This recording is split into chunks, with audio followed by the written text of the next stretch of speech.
Have you ever been so certain of someone's innocence, only to realize they were hiding a secret so dark it could shatter everything you believed? Let me take you on a journey where truth, betrayal, and the impossible collide. By the end of this story, you'll have to tell me if she was justified, or if her actions were pure evil. The story begins on a warm Saturday evening in Eco-Atlantic City, a bustling part of Lagos. The tide was low, revealing stretches of wet sand glistening in the moonlight. A local bar named the Lagoon's Whisper hummed with chatter, the perfect melting pot for travelers, fishermen, and city dwellers. Nkem, a hard-working journalist in her mid-30s, sipped her drink. Her sharp eyes scanned the room as she prepared for yet another feature story. Then, a peculiar figure entered. A young woman dressed in a vibrant green gown that shimmered like fish scales. Her hair was a cascade of jet-black curls, and her eyes held an almost unnatural glow. The room seemed to hold its breath as she walked in. "Who is she?" Nkem whispered to the bartender. "She calls herself Mermaid. Comes here every full moon. No one knows much about her, but the locals swear she's not ordinary," he replied. Mermaid sat in the corner, pulling out a leather pouch. She laid out small, glittering objects, pearls, shards of seashells, and a pendant carved from coral. Curious whispers followed her, but no one dared to approach her. The mystery woman caught Nkem's gaze and smiled. That smile was an invitation, one Nkem couldn't ignore. She stood, her journal clutched tightly, and walked over. "Mind if I join you?" Nkem asked. Mermaid tilted her head.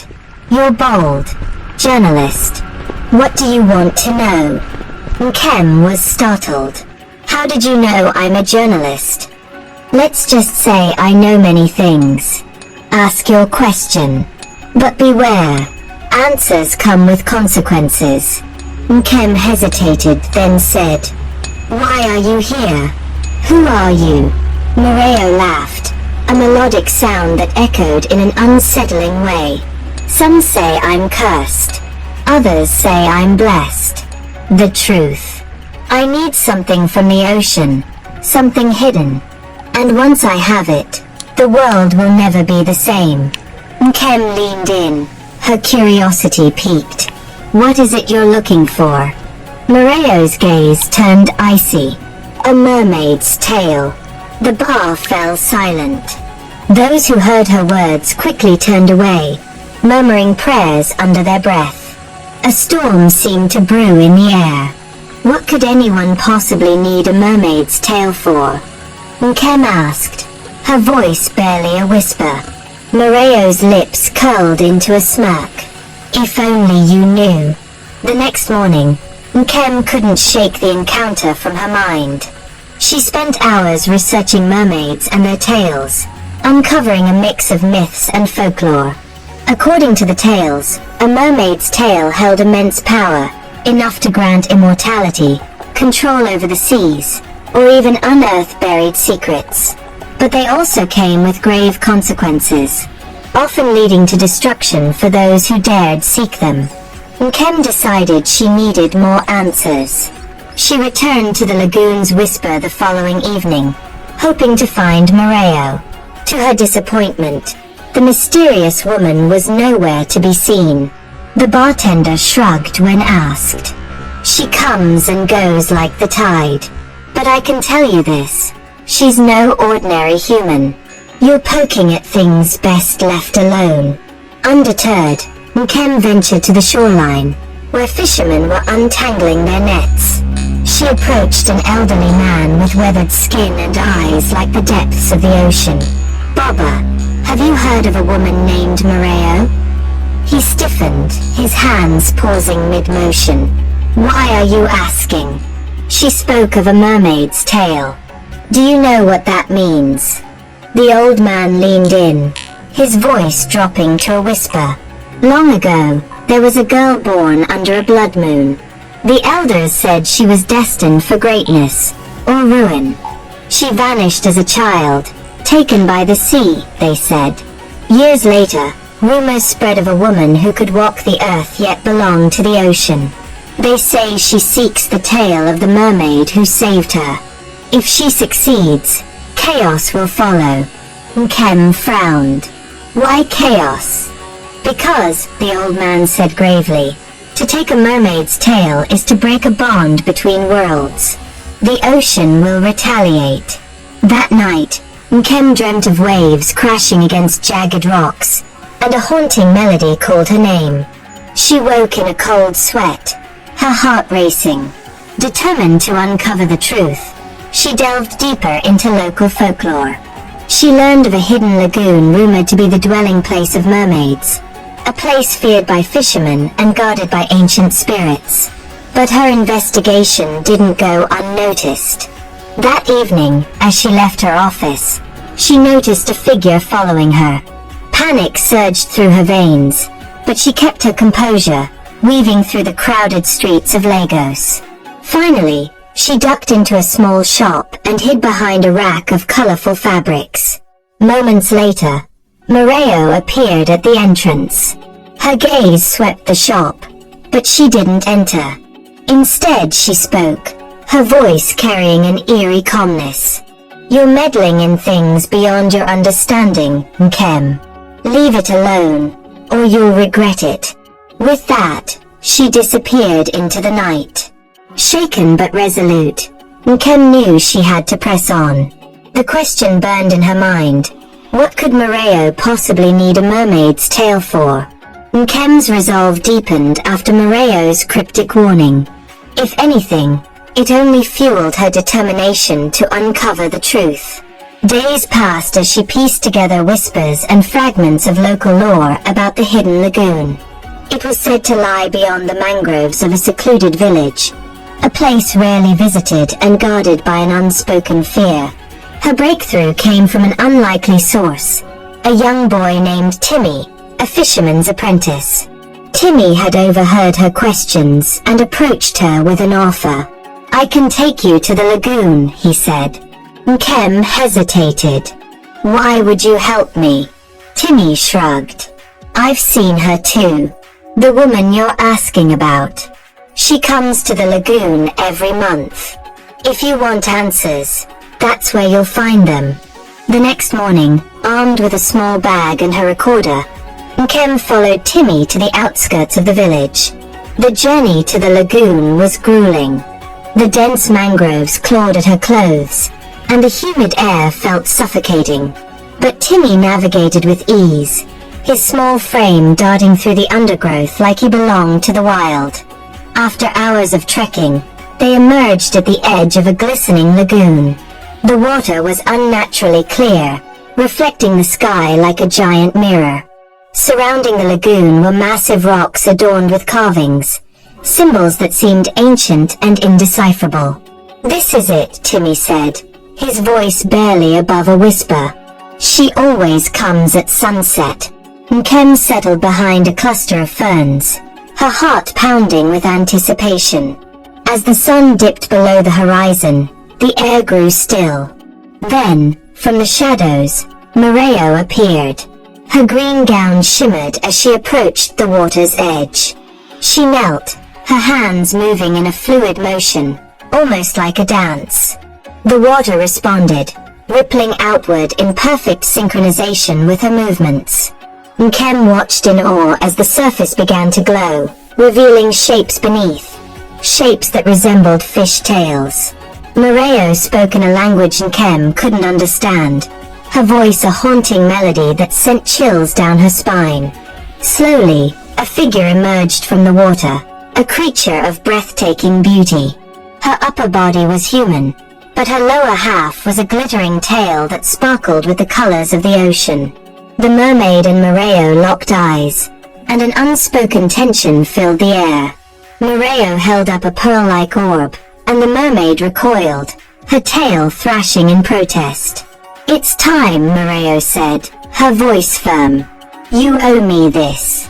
The mermaid's anguished cry echoed through the lagoon. Nkem felt frozen, torn between her desire to intervene and her fear of being discovered. As Moreo stepped closer, the mermaid hissed, "If you do this, Moreo, you'll doom us all." "I don't care," Moreo replied, her voice breaking. "I need the tail. It's the only way." The confrontation left Nkem shaken. What could drive someone to such desperation? Nkem couldn't sleep after witnessing the confrontation. The anguish in the mermaid's voice haunted her, as did Moreo's cryptic words. It's the only way. What could possibly justify taking something so sacred and powerful? The following day, Nkem sought out Timmy again, desperate for answers. "Do you know why she wants the tail?" Nkem asked as they walked along the shoreline. Timmy shook his head. "No one does.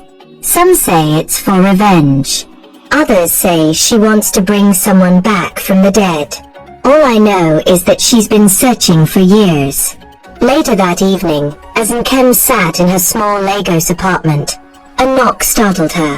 She opened the door to find Moreo standing there, her green gown replaced by a simple black dress. Yet her presence was no less commanding.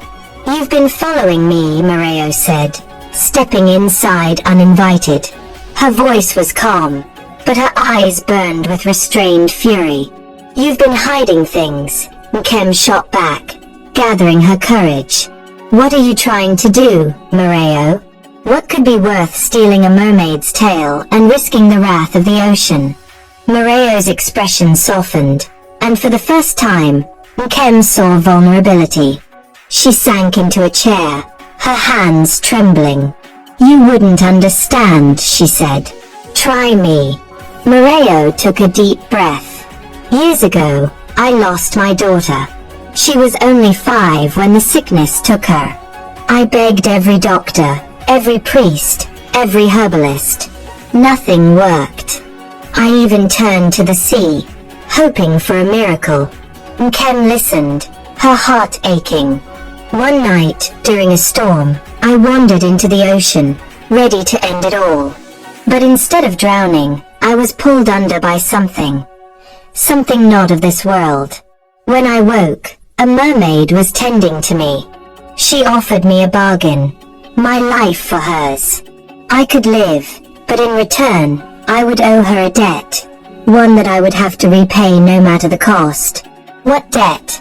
Nkem asked. "She gave me the chance to see my daughter again, to bring her back." Moreo's voice cracked. "But only if I give her the tail of another mermaid. It's the price for defying death." Nkem's stomach churned. The desperation in Moreo's eyes was undeniable, but so was the horror of her plan. "And what happens to the mermaid you take it from? What happens to the world?" "I don't care," Moreo snapped, her calm demeanor crumbling. "Do you know what it's like to lose a child? To feel powerless? I'll do anything to bring her back."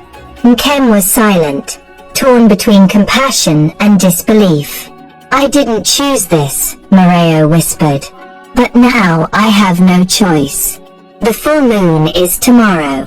I'll finish what I started, with or without your approval." And with that, she left, leaving Nkem reeling from the revelation. The night of the full moon arrived, heavy with tension. Nkem stood at the edge of the hidden lagoon once again, her heart racing as she waited. This time, she wasn't alone. She had confided in Timmy, and though the boy was terrified, he refused to leave her side. "This is madness," Timmy whispered.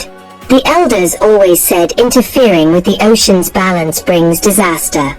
I can't just stand by and let her destroy another life," Nkem replied, clutching her recorder tightly. "If Moreo does this, it won't end with just one tail. The ocean will take its revenge."